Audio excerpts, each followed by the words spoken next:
ليتن قترن كيقارتو ቅዱስ ቅዱስ ቅዱስ እናበሉ بسم أبون ودن منفس قدسن حدا أملاخ أمين ዕለታዊ ንባብ ጾመ ልደት ሶኒ 15 حساس ክልተሽሕን 25 ዙፋን ዝተቐመጠ ያው ንዘላለም ነቲ ገንሸ ዝተሓርደ በጃ ኩሉ ዓለም በረኸትን ክብርን ጥበብን ስልጣንን ውዳሴ ምስ ግርማ ሓይሊ ምሉ ሃብትን መልእኽቲ ጳውሎስ ይግብኦ ናብ ሰብ ሮሜ ምዕራፍ 10 ካብ 11 ስጋብ መፈጸምታ እቲ ጽሑፍ ብኡ ዝኣምን ዘበለ ኣይሓፍርን ይብል እዩ እሞ ሰብ ብልቡ ኣሚኑ ይጸድቕ ብኣፉ ተኣሚኑ እውን ይድሕን እዩ። ስለዚ ብኣፍካ ኢየሱስ ጐይታ ምዃኑ እንተነገርካ ብልብኻ እውን ኣምላኽ ካብ ሞታት ከም ዘተንስኦ እንተኣመንካ ክድሕን ኢኻ። ማለት ነፍሲ ወከፍ ስም እግዚኣብሔር ዝጽውዕ ዘበለ ክድሕን እዩ። ንሱስ ሓደ ጐይታ እዩ። ነቶም ጽውዕዎ ኩሎም እውን ሃብታም እዩ እሞ ኣብ መንጎ ኣይሁዳውን ጽርዓውን ሌላን ጉሌላን የልቦን። ግናኸ ነቲ ብኡ ዘይኣመኑ ከመይ ኢሎም ክጽውዕዎ እዮም? ብዛዕባኡ ከይሰምዑ ኸ ከመይ ገይሮም ብኡ ክኣምኑ? ብዘይ ሰባኺ ኸ ከመይ ገይሮም ክሰምዑ? ከመዮ ኣእጋርቶም ሰናይ ዘበስሩስ ክንደይ ጽቡቕ እዩ ዝብል ጽሑፍ እንተዘይተላእኩስ ከመይ ገይሮም ዶ ክሰብኩ እዮም? ግናኸ ኢሳያስ እውን ጐይታይ ንምስክርና መን ኣመኖ ይብል እዩ እሞ ኩላቶም ንወንጌል ኣይተኣዘዝዋን። እምበኣርሲ እምነት ካብ ምስማዕ እያ፣ ምስማዕ እውን ብቓል ክርስቶስ እዩ። ኣነ ግና ኮቶ ዶ ኣይሰምዑን እዮም እብል ኣለኹ። ድሃዮም ናብ ኩሉ ምድሪ ወፀ፣ ቃሎም እውን ክሳዕ ወሰን ዓለም በጽሐ። ብሓቂ እባ ሰሚዖም። ኣነ ግና እስራኤል ከሞ ኣይፈለጠን ድዩ እብል ኣለኹ። ቅድም ሙሴ ይብል ኣነ ህዝቢ ብዘይኮነ ከቕንዓኩም ኣእምሮ ብዘይብሉ ህዝቢ እውን ከኾርየኩም እየ። ኢሳያስ እውን ደፊሩ ይብል እዩ ነቶም ዘይደልዩኒ ተረኸብኩሎም ንዘይሓተቱለይ እውን ተገለጽኩሎም። ብዛዕባ እስራኤል ግና ናብ ዘይእዙዝን ተቃዋምን ህዝቢ ሙሉእ መዓልቲ ኢደ ዘርጋሕኩ እዩ ዝብል። ወትሩ ሕያው ቀዳማይን ዳሕረዋይን ዝነበርን ዘሎን ዝመጽእን ኣልፋን ኦሜጋን መን እዩ ዝመስሎ? ብፍጹም ልቤ ተመስገን ንብሎ ነቲ ኣብ ዙፋን ዝተቐመጠ ያው ንዘላለም ነቲ ገንሸ ዝተሓርደ ቀዳማይ መልእኽቲ ጴጥሮስ ምዕራፍ 5 ካብ 9 ስጋብ መፈጸምታ። እዚ ሓሳረ መከራ እዚ ነቶም ኣብ ዓለም ዘለዉ ኣሕዋትኩም ይበጽሖም ከም ዘሎ እናፈለጥኩም ብእምነት ጸኒዕኩም ተቃወምዎ። እቲ ብክርስቶስ ኢየሱስ ናብ ናይ ዘለዓለም ክብሩ ጸዋዓኩም ኣምላኽ ኩሉ ጸጋ ቁሩብ ግዜ ሓሳረ መከራ ምስ ጸገብኩም ንሱ ክፍጽመኩም፣ ከጽናዓኩም፣ ከበርታዓኩም፣ ክስርተኩምን እዩ። ንዘለዓለም ዓለም ንኡ ክብርን ስልጣንን ይኹን ኣሜን። ብስልዋኖስ ንዓይ ከም ዝመሰለኒ እሙን ሓውና ገይረ እናመኸርኩኹም እዚ ደው ኢልኩምሉ ዘለኹም ናይ ሓቂ ጸጋ ኣምላኽ ምዃኑ እናመስከርኩ ቁሩብ ጽሒፈልኩም ኣለኹ። እታ መተሓሪትኹም ኣብ ባቢሎን ዘላ ማሕበርን ማርቆስ ወደይን ሰላም ይብልኹም ኣለዉ። ብናይ ፍቕሪ ምስዓዓም ንሓድሕድኩም ሰላም ተባሃሃሉ።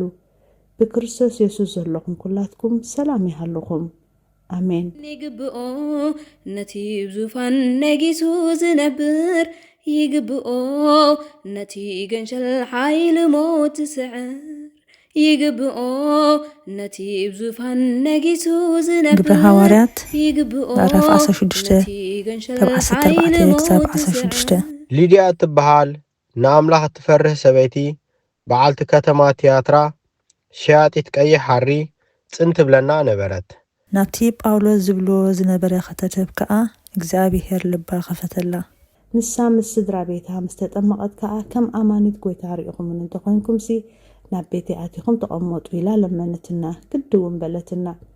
ኮነ ድማ ናብቲ ጸሎት ዝግበሩ ክንከይድ ከለና መንፈስ ጥንቆላ ዘለዋ ንጎይተታ ከዓ በቲ ጥንቆላ ብዙሕ እተርብሖም ዝነበረት ግዝእቲ ተጓነፈትና ይግብኦ ነቲ ብዙፋን ነጊሱ ዝነብር ይግብኦ ነቲ ገንሸል ሓይል ሞት ስዕር በረኸትን ክብርን ጥበብን ስልጣንን ውዳሴ ምስ ግርማ ሓይሊ ምሉ ሃብቲ ማቴዎስ ምዕራፍ 10 ካብ ፍቕዲ 11 ክሳብ ፍጻሜ ወዲ ካብ ኣቡኡ ጓል ካብ ኣዲኣ ምርዓት ካብ ሓማታ ደኣ ክፈሊ መጻእኩ እምበር ንሰብ እቶም ቤተሰቡ ጸላእቱ ክኾኑ እዮም እቲ ኻባይ ነቡን ነዲን ዘፍቅርና ኣይበቅን እዩ ካባይሲ ንወዱ ወይስ ንጓሉ ዘፍቅር ድማ ናይ ኣይበቅን እዩ መስቀሉ ኣልዒሉ ደድሕሪ ዘይስዕብ ንዓይ ኣይበቅዕን እቲ ንህይወቱ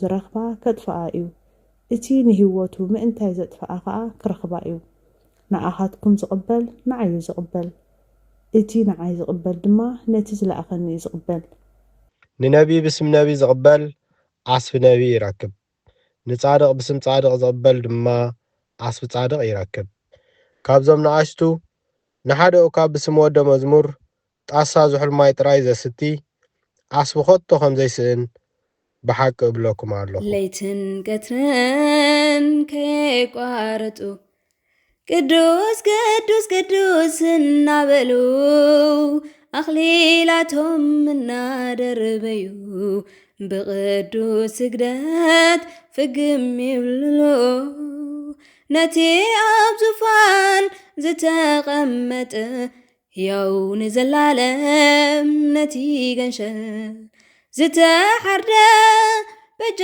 ኩሉ ዓለም ቅዱስ ቅዱስ ቅዱስ እግዚአብሔር ጎይታ ሰራዊት ሰማይን ምድርን ብኽብርኻን ብልግስኻን ምሉኣትን ንኹሉ ትመልኽ እግዚአብሔር ኣቦ መሓረና ጎይታ ሰራዊት ኣምላኽ ሓይልታት ምሳናኹን ምኽንያቱ ኣብ ግዜ ሽግርናን ጭንቀትናን ብዘይካኻ ረዳእ የብልናን ኣምላኽ ኣባና ሕደር ንበደልና የቕሬታን ምሕረትን ግበረልና እቲ ብድሌትናን ብዘይድሌትናን ዝገበርናዮ እቲ ብፍላጥን ብዘይፍላጥን ዝሰራሕናዮ ስውርን ግህዱን ዝኾነ ሓጢኣትና ምእንትቲ ኣብ ልዕሊና ዝስመ ቅዱስ ሚካኤልካ ጎይታ ይቕረበለልና ጎይታ ከም ምሕረትካ ደኣ እምበር ከም ተግባርና ኣይኹን